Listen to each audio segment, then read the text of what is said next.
Hey everyone, welcome back. In this guide, I'll show you how to blur the background of a video in Canva.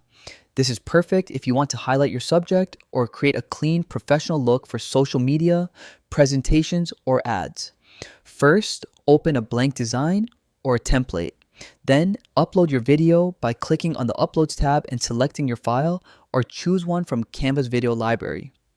To create the blur effect, you'll need two layers of the same video. Select your video, copy it, and paste it again so you have one on top of the other. Now, click the bottom video layer. Go to Edit Video, then under the Adjust section, use the blur slider to soften the background. You can also lower brightness or saturation to make the subject pop.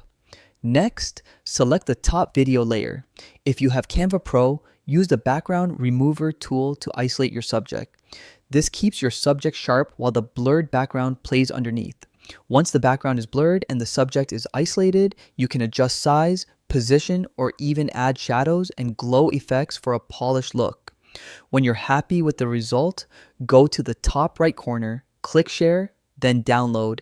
Make sure to select MP4 video for best quality. And that's it. You've just learned how to blur the background of a video in Canva. Try this technique for YouTube intros, Instagram Reels, or any project where you want your subject to really stand out. Thanks for watching.